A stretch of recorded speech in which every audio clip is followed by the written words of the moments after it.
باب ما جاء فی المنی والمزی د دواړو یو وزن شي.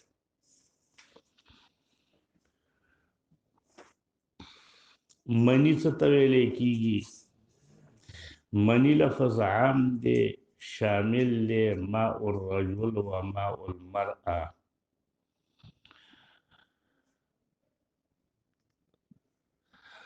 دا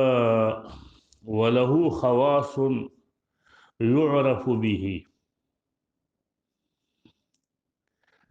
اول الخروج بشهوة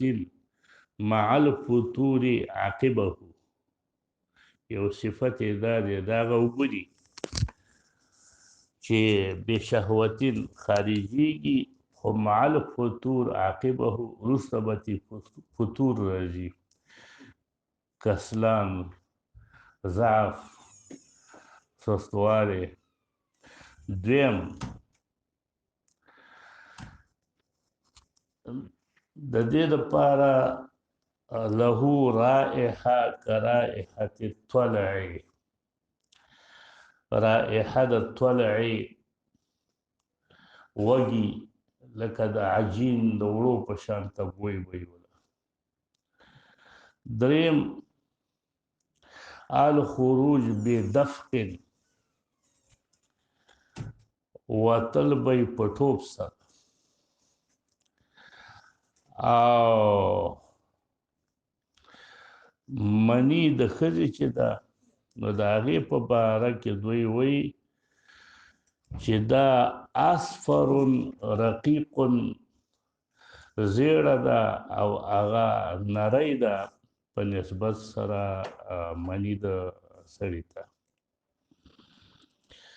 حدثنا محمد بن عمرو السواق البلخي قال حدثنا هشيم عن يزيد بن ابي زياد. دا ډېر کمزوري راوي دی. قال وحدثنا محمود بن غيلان قال حدثنا حسين الجوفي عن زائدة عن يزيد بن ابي زياد. دا مدار د دواړو سندونو په یزید ابن ابي زیاد دی چې دا کمزور راوي دی. عن عبد الرحمن ابن ابي ليلى عن علي قال سألت النبي صلى الله عليه وسلم عن المزي فقال من المزي الوضوء ومن المني الغسل. په دې روایت کې علي رضی الله عنه وایي ما سوال وکړ د نبی علیه السلام نه. نو یو خو دا روایت کمزوری دی، هغه روایت چې مخکې موږ وویله چې ما مقداد ته وویله یا عمار ته مې وویله هغه روایت صحیح دی، خو د معنا په د سند په لحاظ څخه که دا کمزوری وي نو د معنا د دې صحیح ده چې علي رضی الله تعالی عنه امیرو، نو ځکه نسبت دته کیږي، امیر ته نسبت کیږي ځکه د امر کړی مقداد ته یا عمار ابن یاسر ته چې زما دپاره پوښتنه وکړه. قال وفي الباب عن المقداد بن الاسود. او دغه رنګه عمار ابن یاسر او ابی ابن کعب د دې ټولو نه پکې روایتونه راغلي دي. قال ابو عیسی هذا حدیث حسن صحیح. اوس د طالبانو یو اشکال به وي چې د څنګه امام ترمذي رحمه الله د حدیث ته صحیح ویلی دي، سره د دې نه چې د دې سند کې دارومدار د دواړو سندونو په یزید ابن ابي زیاد باندې دی، او یزید ابن ابي زیاد اتفاقا ضعیف راوی دی، لا یحتج به. نو دا کمزور راوی دی. امام بخاری وایي چې دا منکر الحدیث، حدیث منکر دی. امام نسائی متروک الحدیث، نو اتفاقا ضعیف راوی دی. او امام ترمذی رحمه الله دا حدیث د صحیح کړی دی. نو د دې نه داسې کېدای شي جواب دا وشي چې دا تصحیح او تحسین د امام ترمذي رحمه الله چې دی هغه د نورو روایاتو د وجه نه چې دا متن چې دی دا ډیر مشهور دی او په نورو صحیح سندونو سره را نقل دی د هغې وجې نه دا تصحیح کړې ده یعنې نفس دې سند ته چې وګورې نو دا سند کمزوری دی یزید ابن زیاد دا د رواتو د حسن روایت نه دی نو د صحیح روایت د رواتو د بسنګه شي نو کې دې د صرف او صرف د اجتهاد د متن د وجې نه د دې روایت تصحیح کړې ده وقد روي عن علي بن ابي طالب عن النبي صلى الله عليه وسلم دغه وجه ول وروسته ویلې ده ګوره من غیر وجه په ډېرو سندونو کې داسې را نقل شوی دی چې من المزي الوضوء یا من المزي الوضوء ومن المني الغسل دا مسله اتفاقی ده په دې مسله کې د چا اختلاف هم نشته دی چې د مزي نه وضو لازمیږي او د مني نه غسل امام ترمذي وی هو قول عامة اهل العلم من اصحاب النبي صلى الله عليه وسلم والتابعين ومن بعدهم فتح الباری کی حافظ ابن حجر وی وعليه الاجماع طول امت اجماع ده پی او په دې باندې سفیان ثوری شافعي احمد اسحاق هم قائل دی چې د مني نه غسل دی او د مزي نه وضو دی باب ما جاء فی المزي یصیب الثوب مزي چې جامې ته ورسیږي حکم یې څه دی مزي چې جامې ته ورسیږي د امام احمد حنبل رحمه الله په نسبت باندې او نورو عام محدثینو په نسبت باندې او مذهب مختار چې دی هغه د دې روایاتو نه داسې معلومیږي چې هغه صرف نزحه چې دا کافی ده نزحه کافی ده نزحه معنی رش لکه څنګه نزحه چې کافی وه په بول د غلام کې د بول د صبي کې چې نزحه کافي وه داسې نزحه داسې تشریف وړلی شي هلته کټ کې څومره خیر دی نو دغسې نزحه کافي ده د امام احمد حنبل رحمه الله په نسبت باندې او دا نور ائمه ټول قائل دي په دې باندې چې حکم د دې د غسل دا د مزي که جامې ته ورسېدله د دې حکم دی غسل دلایل د دوی سدي دا ویو حدثنا هناد قال حدثنا عبدة عن محمد بن إسحاق عن سعيد بن عبيد وهو ابن الصباق عن أبيه عن سهل بن حنيف بدري صحابي قال كنت ألقى من المزي شدة وعناء شده وعناء دواړه یوه معنی ډېر زیات تکلیف به ما ته د مسجد ورتلو نه ځکه بیا به تللم غسل به مې کوو بیا به تللم غسل به مې کوو فكنت أكثر منه الغسل فذكرت ذلك لرسول الله صلى الله عليه وسلم وسألته عنه حکم پوښتنه مې ترې وکړه چې د دې مزي حکم څه دی یا رسول الله زه خو غسل ډېر تنګ کړم فقال انما يجزئك من ذلك الوضوء وضوء ده کافي دی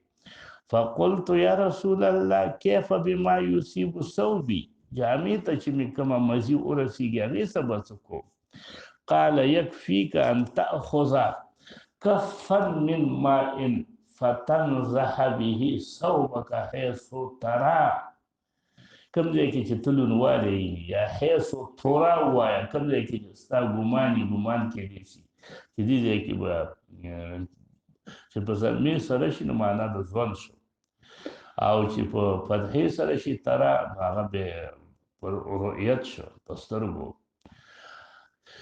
کوم ځای کې چې ستا ګمان چې انه اصاب منه د دې حدیث د وجه نه د امام احمد حنبل رحمه الله رای دا ده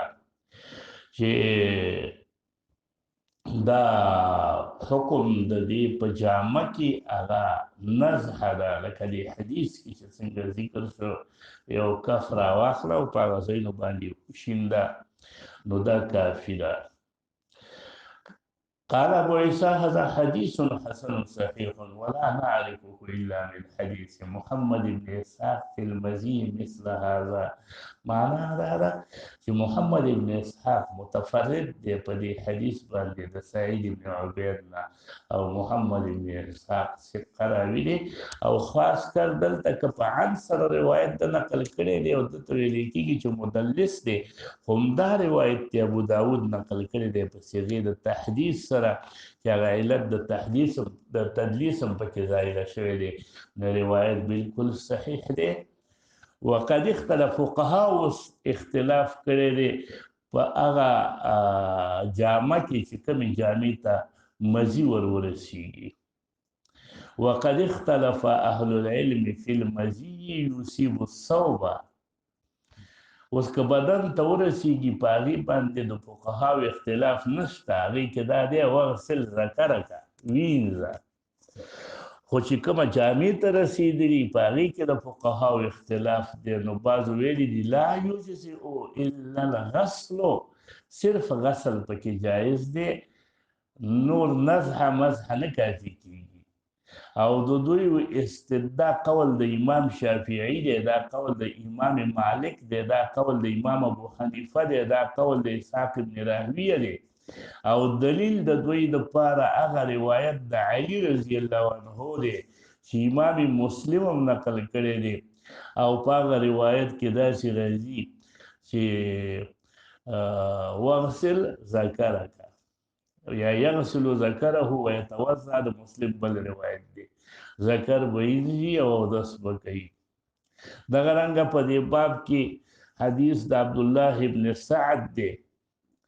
او په هغې کې ورسره دا هم راغلي دي دغه روایت کې چې د عبدالله ابن سعد روایت دی په هغې کې دا راغلي چې رسول الله صلی الله علیه وسلم ویل کل فحل یمزي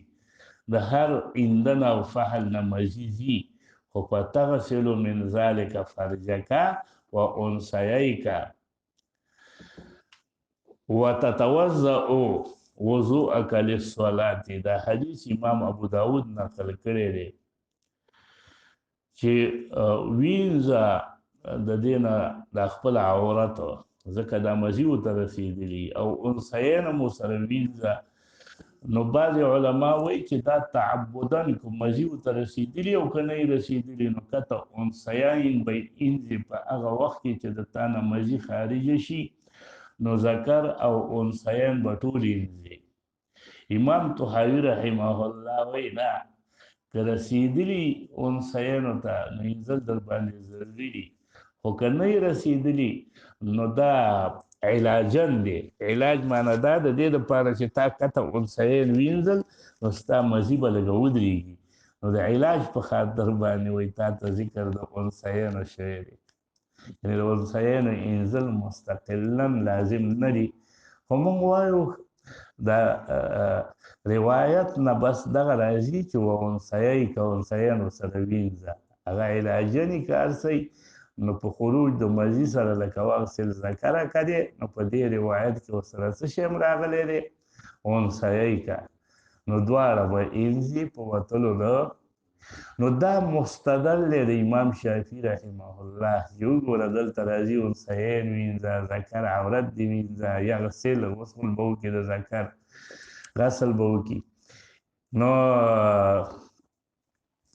خو دې روایاتو ته چې وکتلی شي د دې علماو چې په کومو روایاتو استدلال دی امام شوکاني رحمه الله په نیل الاوطار کې وایي چې دغه ټولو روایاتو کې خو ذکر د چا راغلی دی د فرج او د عورت چې هغه وینځه په دې ټولو روایاتو کې خو جامع ذکر نشته او محل د نزاع څه شی دی کپړه ده نو په د کپړې په باره کې دا روایت د نزح راغلی دی او د دې هیڅ قسم معارض نشته نو معلومه دا شوله وایي چې د نزح کافي ده په باره د صوب کې. باب ما جاء فی المنی یصیب الصوب منی چې رسیږي جامع ته نو د هغې څه حکم دی؟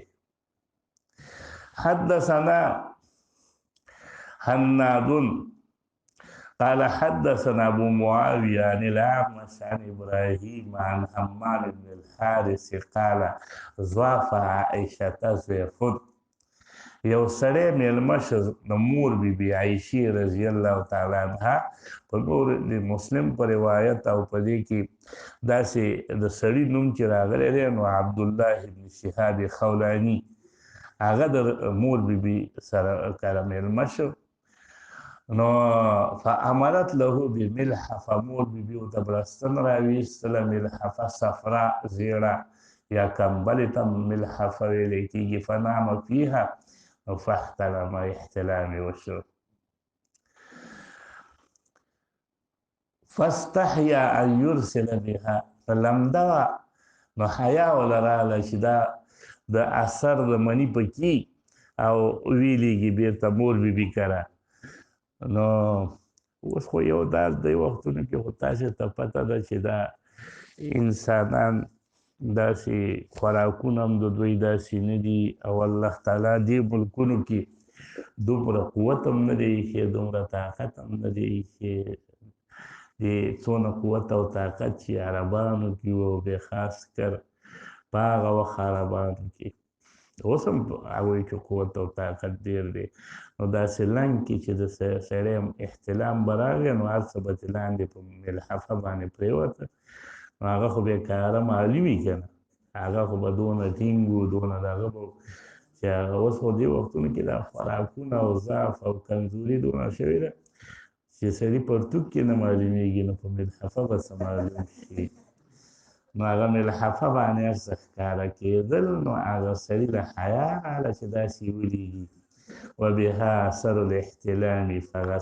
فغمسها فی الماء نو اوبو کې ومنډله چې دا اثر ختم شي د مني بیا یې ور ولېږله مور بي پېښ شوله چې دا دغې ولې لمده کړې ده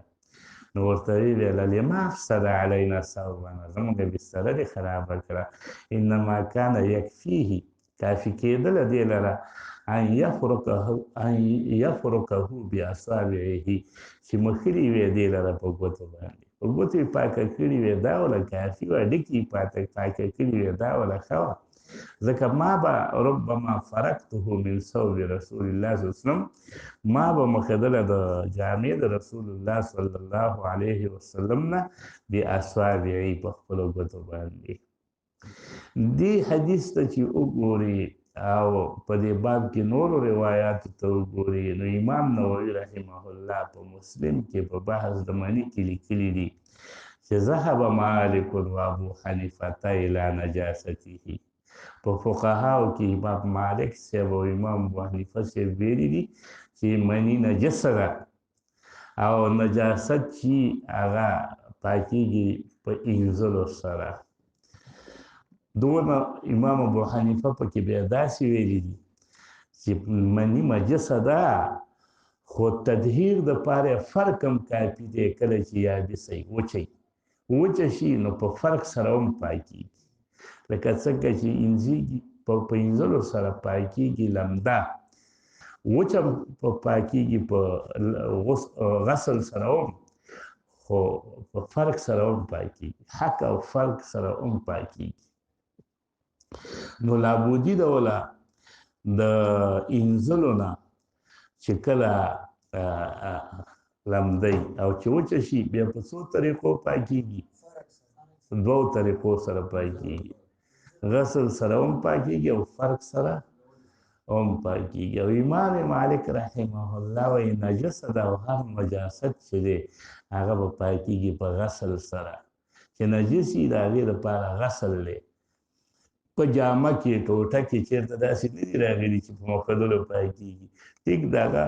خوف راغلی دی په مخدلو نعلین راغلي دي په مخدلو خو چېرته ثوب نه دی راغلی په مخدلو باندې دغه رنګه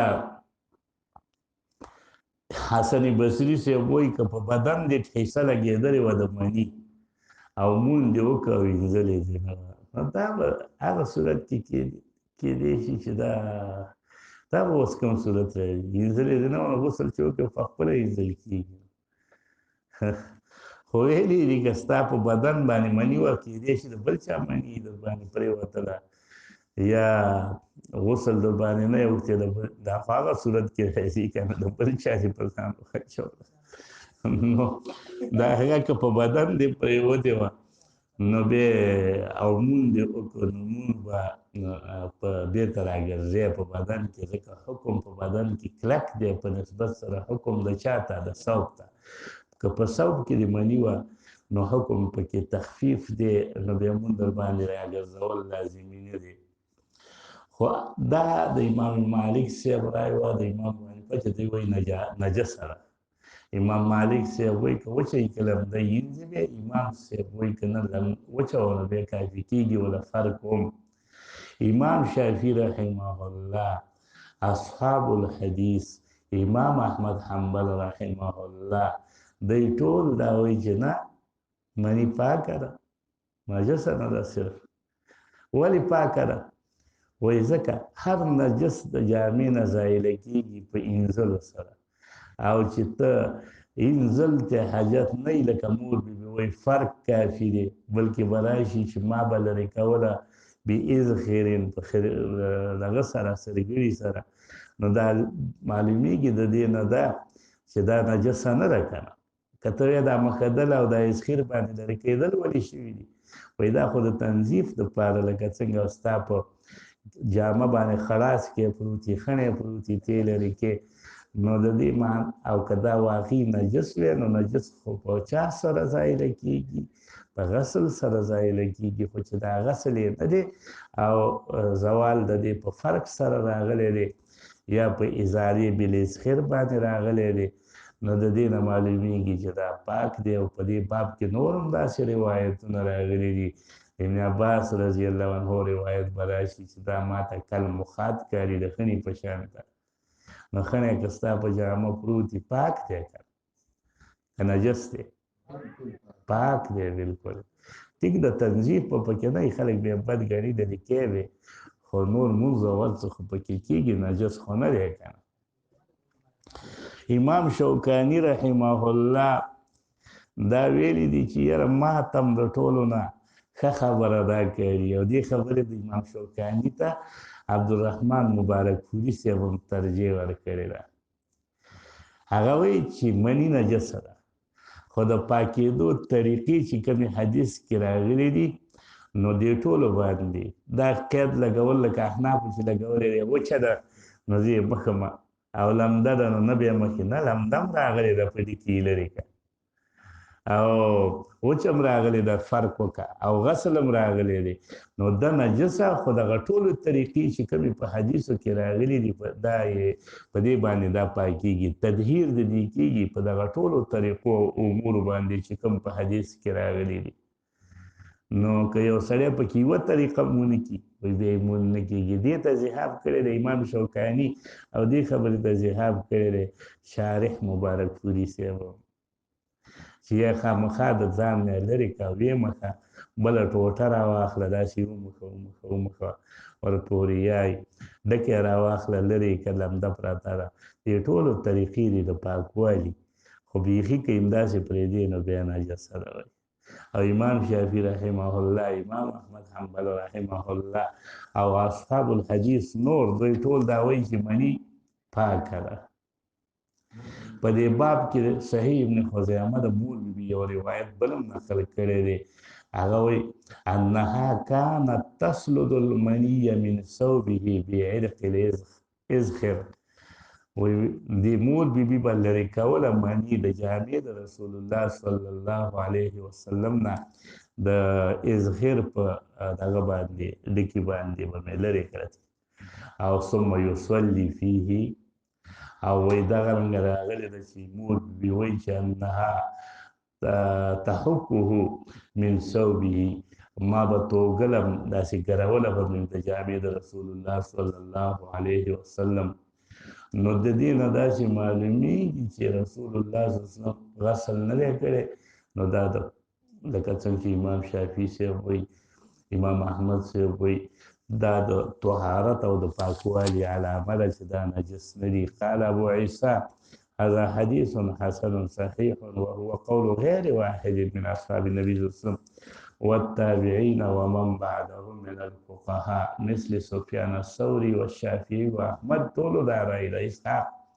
قالوا في المني يصيب الصوب يجزئه الفرق وان لم يغسل اگر کبھی نینزل شي ځکه دا پاکه ده. وهكذا روي عن منصور عن ابراهيم دا رنګ روایت راغلی لکه څنګه چې عمش کړی دی د منصور نه په دغه سند سره عن ابراهيم عن حمام بن الحارث عن عائشه لکه څنګه چې روایت د عمش. وروى ابو معشر هذا الحديث عن ابراهيم عن الاسود عن عائشه مخکې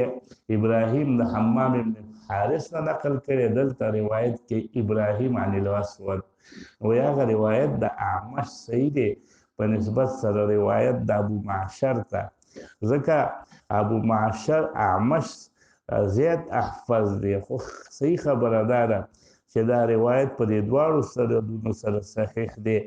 او ابو معشر هم ثقه راوي دی او دا دواړو سندونو سره امام مسلم نقل کړی دی. باب غسل المني من الثوب د دې روایتونه احناف دا استدلال کړی دی چې منی نجسه ده ځکه غسل یې راغلی دی. نو موږ غسل نه انکار نه کوو، موږ وایو غسل هم طریقه ده، غسل راغلی دی او غسل کې دا څه ضروري نه ده چې دا د خامخا د تنجیس د وجې نه چې دا نجسه ده، بلکې دا د تنظیف دپاره چې صرف پاکه شي. لکه څنګه چې څه شی پاکېږي، دا مخاط پاکېږي یا بل شی پاکېږي، بل شی پاکېږي، د دې دپاره دي. دا چې ویې خلاص کړې نو زر شاته وګوري، شاته سره ګوري دا تا ته ګوري پکې. په کار دا دی چې بیا خو یې ده ته پرېږدو چې ته په خپله ویې. حدثنا احمد بن منين قال حدثنا ابو معاويه عن عمرو بن ميمون بن مهران عن سليمان بن يسار عن عائشه انها غسلت منيا من ثوب رسول الله صلى الله عليه وسلم. نو موږ وایو چې صحیح ده که نه، دا یا تنظیف د وجې نه یا دا مستحبه ده چې وینځي، خو د هغه روایاتو نه معلومیږي چې دا نجسه نه ده. که دا نجسه وی نو بیا به فرق نه کافي کېدلی. مونږ خو د دې نه منکر نه چې رسول الله غسل کړی دی، بلکې غسل کې صحیح روایتونه راغلي دي لکه دلته چې راغلی دي. وحديث عائشة أنها غسلت منيا من ثوب رسول الله صلى الله عليه وسلم ليس بمخالف لحديث الفرق. امام ترمذي ولي ځکه د دې نه خو معلومیږي چې فرق د هغه روایاتو نه معلوم شو چې جایز دی، او د دې نه معلومیږي چې دا مستحبه طریقه ده چې اثر د مني پې ونه لیدلی شي، خیره پې ونه لیدل شي، بل شی پې ونه لیدلی شي. ځکه لأنه إن كان الفرق